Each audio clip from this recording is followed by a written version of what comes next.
many times have you said to yourself, I'm going to succeed, and yet you keep coming up short?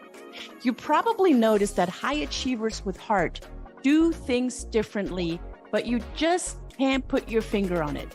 You're curious about why high achievers accomplish more and have more satisfying relationships. It's because success is the result of your mindset and the consistent actions you take. This show is designed with your success in mind. By revealing these powerful patterns of our dynamic individuals and guest experts, you can model what they do and apply to your future success now. Let's roll up our sleeves and get started. My name is Brigitte Höfele, and this is the Success Patterns Show. And you are here at the right place at the right time. And here's the golden nugget. Success patterns are more valuable than ideas. Let me explain. Ideas, while very powerful, require trial and error and a lot of time to put into action. Just think about manufacturing. First, you have this grand idea, then a proof of concept, then a working prototype, then a small production batch, and then finally, full-scale production. This takes months, maybe even years, and you may have met some folks that are collectors of great ideas, but they do little else. Forget everything you've heard about ideas, because you're not looking for ideas. You are looking for success patterns. Success patterns are different and success patterns are better. Why? Well, success patterns are proven, have a logical sequence of steps to follow, have an action imperative, and deliver consistent results. In today's content-rich success pattern show, you're going to learn these valuable patterns as we have a swimmer amongst us, and that is not what she does anymore. We have an incredible woman who is a lifelong fitness enthusiast. She is a successful entrepreneur in the health and fitness industry with over 30 years of experience, and she's founded CU Fitness, and we're going to learn what CU stands for in a little bit, a unique health and fitness hybrid business that combines in-person and online coaching to promote fitness, mindset, and self-care. Her expertise extends to organize transformative retreat experiences worldwide, and she mentors other entrepreneurs to develop their own hybrid business models. Additionally, she has been a member of the exercise and sports science faculty at Meredith College for nearly 25 years. She hosts a podcast titled The Ultimate Journey to Self-Care, and creating the world's best client experiences, available on all of your major podcast platforms. And I am honored to say I have also been featured on her podcast. So without further ado, allow me to bring up Alison Katschkowsky. Alison, thank you for being here. Thank you so much for having me. I'm excited to be here. Yes. So CU Fitness, what does CU stand for? It's so funny when people ask me that. I think they're expecting some grand long name. It's Create the Ultimate You. Create the Ultimate You. And who doesn't want that? Tell me, who would not want to create their ultimate self? It's hard for me to imagine. I don't think anybody wouldn't want to, So the question is, how do you do it? Because everybody's a little bit different. Yeah, I think that's the $1 million question here. How do you create your ultimate self? Especially for the ones, entrepreneurs are one type of people, right? And then you also have folks that are working in corporate. And I wouldn't say that entrepreneurs are not the ones that are constantly moving and on their toes and taking care of themselves, because I know plenty of entrepreneurs that don't do that. Right. But I think in corporate, it's falling more into that sitting at your desk, like I am right now, like you are right now. What does that do with the body? I'm so glad you brought that up, because sitting is becoming the new smoking, if you can let that sink in for a minute. Yikes. Yeah. And the simple fact is that our bodies are created to move and move often. And that's the key. The key is always, and the goal is always, to move often, move well, and move pain-free, right? And the way we do that is to incorporate what you were so beautifully saying at the intro to your show, is to establish that success pattern, right? And just continue to do it repeatedly, right? So when we continue to do that repeatedly, we're creating a habit. Yes, absolutely. Now, you said sitting is the new smoking. Smoking's a habit. So when sitting, I would assume, is also a habit. The way we conduct business is a ritual and a habit. So all we got to do, Alison, from what I'm hearing you say, is create a habit of going to the gym or going to the pool or going for a walk or for a run. Or is that a habit? Well, it can become a habit, but I think people are consistently looking for the magic bullet, is the word I like to use. They're looking for the next best thing, the quick fix, what's going to work. Because we become conditioned as a society to expect results quickly. Mm-hmm. And I think what we fail to really think about, and sometimes I have to be honest, even as a fitness professional, I've fallen into this trap before too, of thinking if we do something a few times, we're going to get the result that we want. But it's only when we do something over and over again and it becomes a habit and really part of who we are and how we live our life on a day-to-day basis, that's when we see the results that we want.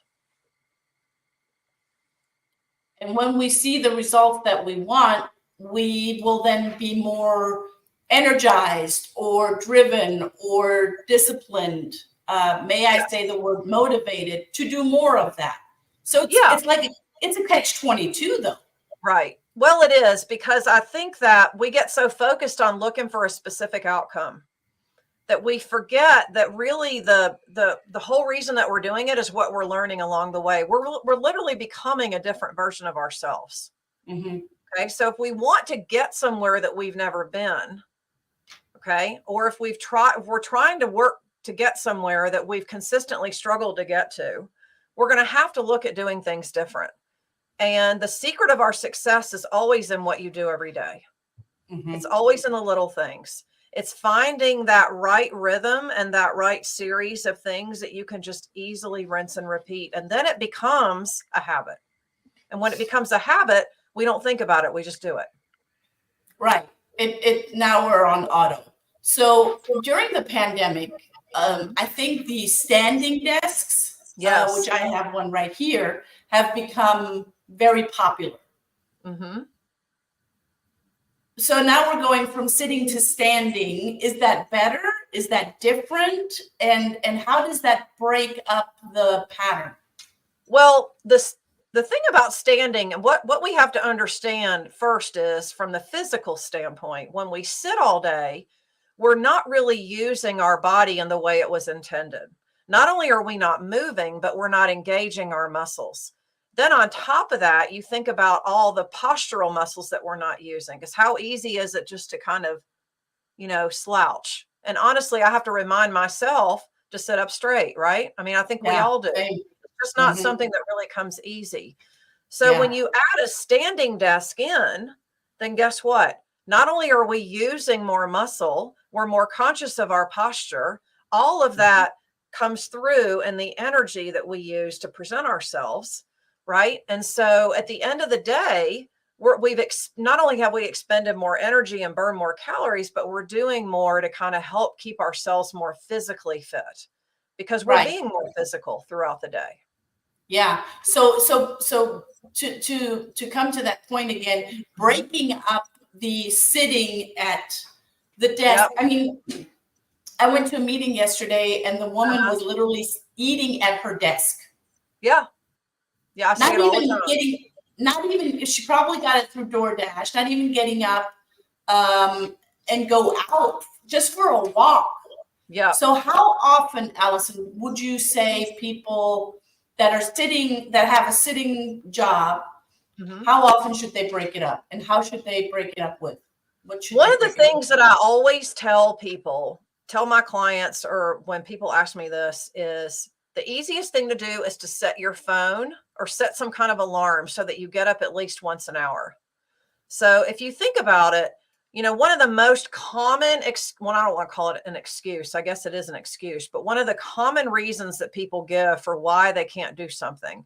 I don't have time. I'm too busy. I'm overscheduled, right? This is typically what we hear all the time. But if you just took a 5-minute break every hour, 5 minutes throughout the day in an 8-hour workday is 40 minutes that you're getting up and you're doing something besides sitting.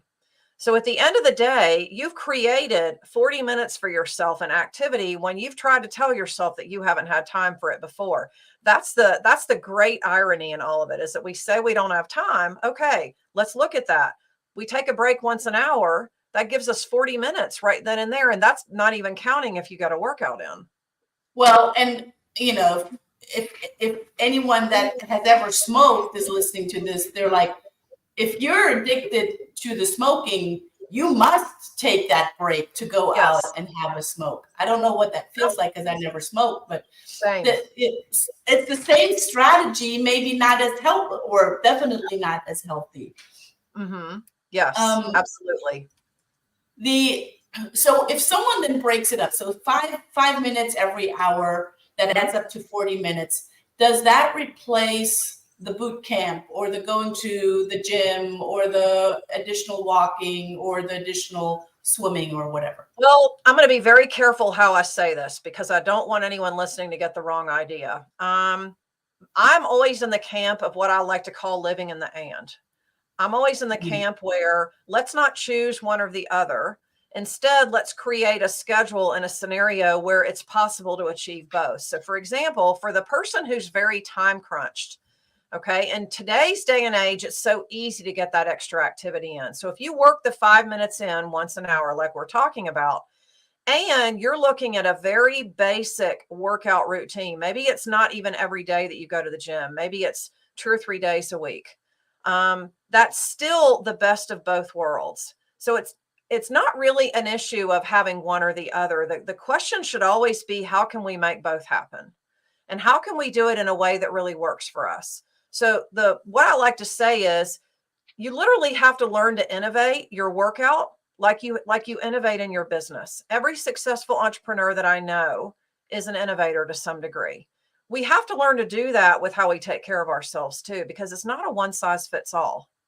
And just because it works for your friend doesn't always mean it's going to work for you.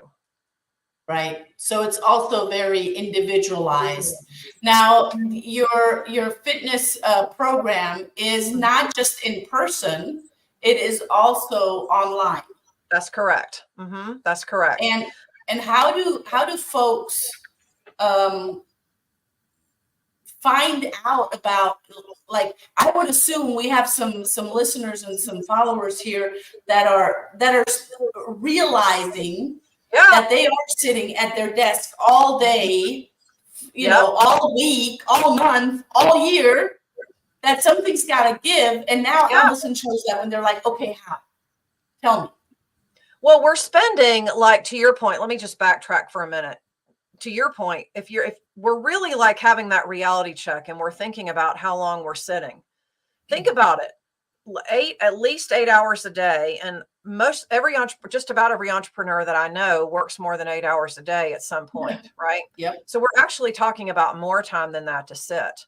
So if you're looking for like an in-person and online type experience, what we do here in our fitness and workout channel is that this gives you an opportunity to do challenges your way on your time. So in other words, wherever it is that you go, if it is the gym, if it's home, if it's the office, if it's somewhere else, then you have the opportunity to work in small challenges your way. So you make it work for you. The whole point is we want to be consistent, but we also want to be effective. And I'm speaking to the walkers and the runners out there who are just used to doing the one thing. Sometimes the one thing just isn't enough. So we want to give ourselves as many opportunities to be successful as we can. Switch it up. That's right. So switching it up is a big piece. I'm just going to throw this out there because, I get some questions here. Walking the dog, is that switching it up? Yeah, well, it's activity. And look, what we want to think about is how much activity is activity. Okay. Our body's not going to say, oh, to your point, you're walking the dog. That doesn't count. That's not real exercise. You're washing the car. That's not real exercise. You're doing yard work. That's not real exercise. The point is it's activity is activity. The more activity you do, the more energy you're going to expend, the more opportunity your body is going to have to become more energy efficient, which is really the goal to start with. So it's like a cycle, and you got to enter that cycle somewhere. Yeah, absolutely. Like one of the things that I do here, even though I'm sitting right now, I've actually just bought a standing desk. I'm just waiting for it to get here, to your point. So, but even so, once an hour, I'll be getting up, and I have stairs here in my studio. I'll go run the stairs a couple of times. I'll get up and walk to the restroom and back. I'll walk outside to where I'm parked and back. Sometimes that 5-minute break, if it's even that, is enough to just refresh your energy and just give you kind of a different perspective on things. I love it. Yeah, because I have my elliptical. I'm looking at it right now. I have my elliptical here in my office. And sometimes when I'm just sometimes I come to a point, and you probably, everyone that's listening to this right now can relate. Sometimes I come to a point where I don't even know what to do next. Of the 5,000 things that I should be doing, I don't know what to do next. So I take a time out. I get in motion. And this is one of the laws that I teach is a body in motion stays in motion. And when you change one modalities, the others will follow. Yes. So a modality is something that you think, something that you do, something that you hear, something that you see, right? Mm-hmm. And as a veteran swimmer, I'm curious what got, and when you change that modality, it gets you into a specific zone. It gets you into the state of flow. How do you get into that state of flow? For me, this might sound a little woo-woo for people listening, but I'm just going to say it. For me, it is about the way that I'm feeling. And that's one of the things that I love about fitness, because I think we can always find that next level. We can always find that next gear to challenge ourselves, to create a different feeling, right? And so for me, one of the reasons that I loved swimming so much is that it allowed me to really focus on the feeling and focus on the outcome that I wanted.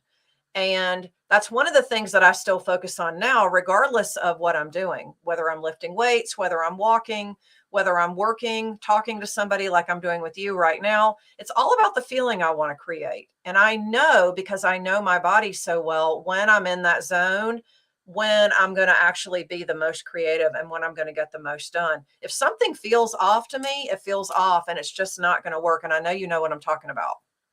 Yeah, that feeling of feeling off, that doesn't happen in the logic mind, does it? No, it really doesn't. And honestly, and I know you know this too, because this is your wheelhouse. You know, our subconscious doesn't know what's make believe and what's real, right? And so but what we remember is the way it makes us feel, right? So we want to make sure that we spend time there, because that's when we're going to create the things and produce the things that we can really get excited about. Yeah.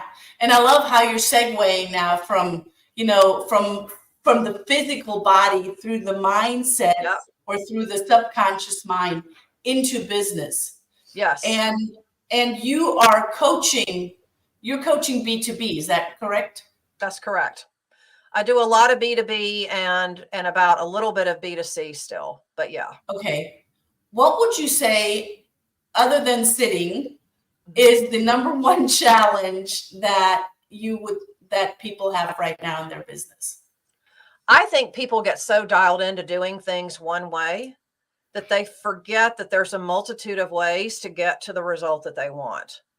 I can't tell you how many people I talk to almost on a near daily basis who are almost shut down and resistant to considering doing something different. I think the longer we stay in business, to me, what's becoming much more apparent, especially since the pandemic, is it's not about how successful you can be doing the one thing, right? Because I mean, we hear, what's the thing you want to be known for, right? To me, the most successful entrepreneurs and business owners are the ones who can be adaptable, And to talk about using a fitness analogy, you got to be strong, but you got to be flexible too. You got to be adaptable. You got to have agility. You got to have balance. You got to have all of it. You have to be able to really, literally flex those muscles just often. And the longer I stay in business, I think that is the secret sauce, really. One of the laws that we teach here is the law of requisite variety, and it states the person with the most flexibility controls the system. So it's not the flexibility in your physical body, it's the flexibility in your mind. But that flexibility needs to happen on both sides, not just one. Yeah. Well, and one of the things that I teach my entrepreneurs a lot, and anyone listening to this that knows me, hears me talk about this a lot, you have to have multiple ways to work with people. Now, look, that doesn't mean you have to have 50 different offers out there, but you have to have it's not a one size fits all thing. The more successful you are in business, the easier that becomes for you. And then when you learn that, that is a meta skill. And if you learn that, that will serve you well.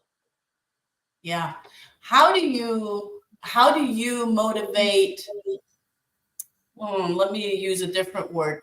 How do you find discipline for yourself? Because you strike me as a very disciplined person.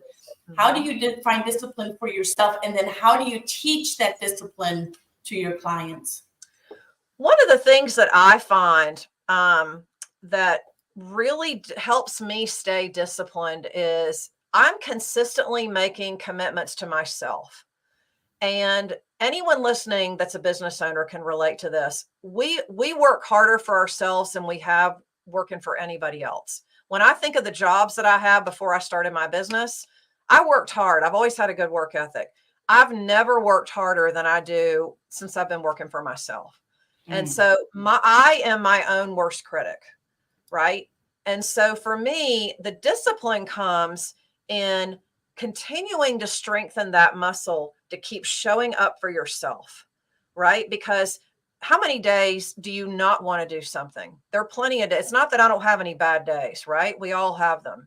But the skill set comes in showing up when you don't want to do the work, right? And that's what discipline is. Exactly. That's what discipline is. Me, that's why, to me, fitness is such a perfect analogy just for life in general, because it teaches you that you can do hard things. It teaches you that you can find a workaround, that I'm going to figure it out. I don't know what it's going to look like, but I'm going to figure it out. And for me, I work the very best that I can when I'm in that mindset. That's how I stay disciplined, because to me, it's how am I going to feel again if I don't do it? I'm going to feel really bad if I don't do it. And that's just not good enough for me, you know? Yeah. So it's, again, tapped into a feeling. Little Alison, like way back in the days, was little Alison already that driven?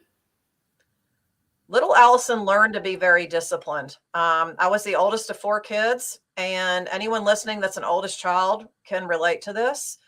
You're never told, but it is expected that you'll do it. And for me, that was always it. It was like, it was expected that I would do it. And I got real familiar with what that felt like. And I almost used that as extra motivation, right? I don't want to ever feel like I haven't given 100% to anything. You know, I've done things before and I thought I probably didn't do my best. And then I'll sit there and I'll think about what could I have done different, right? So for me now, as long as I give 100%, whatever happens is going to happen. Right. But again, that's the discipline. It's putting forth that effort and knowing that I'm going to leave it all on the table and the chips are going to fall where they may, you know? Love that. When you work with your clients and you help them, put on retreats, you share your knowledge with them regarding, retreats are something very interactive where sitting at a desk, it can be somewhat interactive with someone, but it's not really. Being in person at a retreat, what's the number one thing that is unlocked during those retreats? What happens? I like to call my retreats visionary experiences. I think the confusion comes in with retreats out in the business space. People sort of think that it's I'm going to get away for a few days. That's what I hear a lot. It's a getaway, right? It's a chance to go out of town with friends. To me, retreats are about change. So what we do at our events is not only is it the visionary experience, but it's what the analogy I like to use is you're learning to meet your future self and having a conversation with that future version of yourself. Because I believe every single day our future self is in the same room with us all the time, literally sitting across the room from us. And the only reason that we haven't met them is we haven't completely decided to embrace what our future self is actually doing. Boom. So that was a nugget right there, because that's a decision that we make. Exactly. And it means that we have to not only assume a different identity, but we have to learn to think and believe like our future self is doing. So one of the things that we do at my retreats is we work on what I call a belief plan. It's something that I learned from my own coach. And we work on, it's literally like a blueprint. Like, what is your future self thinking and believing right now? Because the idea is when you get home, you want to be able to have a conversation with your future self and keep it going. We don't want to go home and go right back to what we were doing, right? So it's really fun. It's really fun. It's a lot of talking and interacting, but it's a lot of activities where we are having to assume that identity already. Yeah. So it's being in it, and it is acting as if. Yes, exactly. Love it. Yeah. Love it. I like to call it as ising. Yeah. Now I know we're coming to the end of the show already, and I know that you brought a gift for our viewers. I did. I want to invite anyone listening to this. They can connect with me on my website to come in and join our special hybrid fitness and workout channel. This is a 6 to 7 week time period where you can learn simple challenges to help you stay more active throughout the day.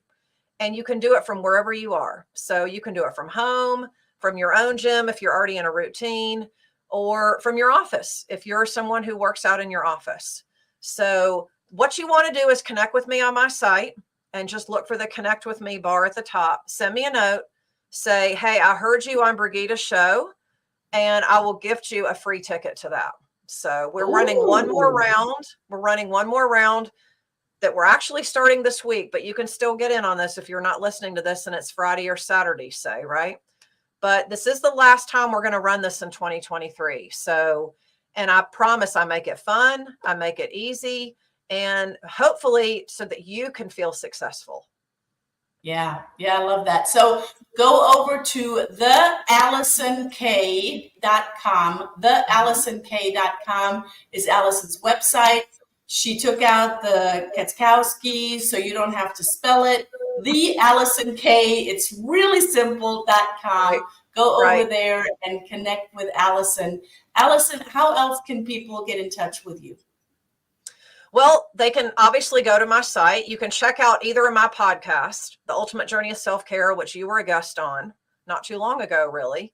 Right. Or if you're in the business of providing client experiences, you can check out my business show, Creating the World's Best Client Experience. And both of those are actually on my website as well. You can also see where we're going on retreats, what we've got going on. We've got some amazing trips coming up, including a brand new business summit that we're going to be running next year in the Keys. So where we can learn all about the hybrid model. So come and connect with me. Just say hi, at least. Say hi to Alison. Make sure that you connect with her. I'm pretty sure you're going to find her on LinkedIn and Facebook as well. Yep. But just simply go, really easy, thealisonkay.com, and just connect with her through that channel.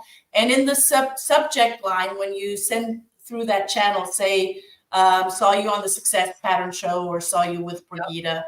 Probably easier to write Success Pattern Show than Brigida for some to remember. Right. Alison, what a great conversation we had today, and so important. My biggest takeaway is sitting is the new smoking. Yep. And you giving us some really good patterns of how to break that up. And I want to invite our listeners, I want to invite our viewers to break up their days and not sit all day, to do some more walking, to be in motion so that the mind can also be more flexible. Yep. Alison, thank you for being on the show. For everyone else, thanks for tuning in. I will see you again next week, same time, same place. Until then, see you very soon. Thank you for tuning in, and you will notice opportunities to apply success patterns daily while eagerly anticipating next week's content-rich success patterns.